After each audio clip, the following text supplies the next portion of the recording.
ఇప్పుడే squid game 2 web series అయితే చూడటం జరిగింది భయ్య. నాకైతే అంతేం అనిపించలేదు భయ్య.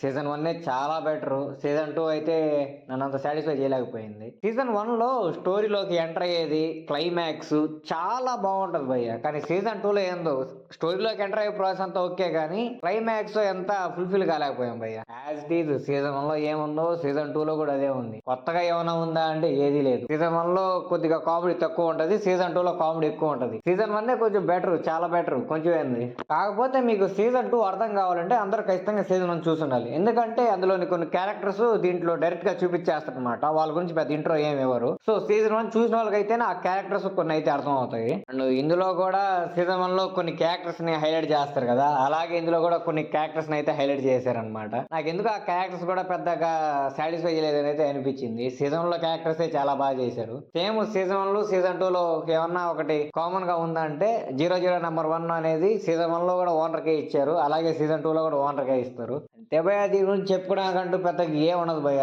మీరు ఎక్స్పెక్టేషన్స్ పెట్టుకొని చూసారంటే ఖచ్చితంగా ఎక్స్పీరియన్స్ అయితే రీచ్ అవ్వు. ఎట్లుంటదంటే అంతా సీజన్ 1 చూస్తున్న ఫీలింగ్ ఏ వస్తుంది, మనం సీజన్ 2 చూస్తున్నాం అనే ఫీలింగ్ అయితే ఏం రాదు. స్టార్టింగ్ లో red light green light game ఉంటది, సెకండ్ రౌండ్ మాత్రం మారుస్తాడు భయ కొంచెం.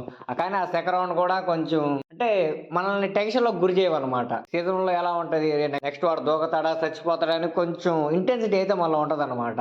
కొంచెం ఆ టెన్షన్ అవన్నీ ఉంటాయి. కానీ సీజన్ 2 లో ఏం ఉండవు భయ్య. ఎందుకు అది లేదని అయితే నాకు అనిపించింది. అది తెలుగు డబ్బింగ్ లోపమా లేకపోతే వాళ్ళు తీసింది అలా తీసారో నాకైతే అర్థం కాలేదు. నాకైతే డబ్బింగ్ మాత్రం చాలా బాగా అనిపించింది భయ్య. బహుశా వాళ్ళు ఒరిజినల్ లాంగ్వేజ్ కూడా అంత కామెడీ ఉండదేమో, కానీ తెలుగులో మాత్రం కామెడీ అయితే చాలా బాగుంది. మెయిన్ గా ఒక క్యారెక్టర్ ఉంటుంది భయ్య, దానికైతే డబ్బింగ్ చాలా బాగుంది. దానివల్లే కామెడీ అంతా కూడా మూవీలో. ఇంతకు మించి వెబ్ సిరీస్ గురించి చెప్పుకోవడానికి అయితే ఏమీ లేదు భయ్య. చూడాలని వాళ్ళైతే చూడండి.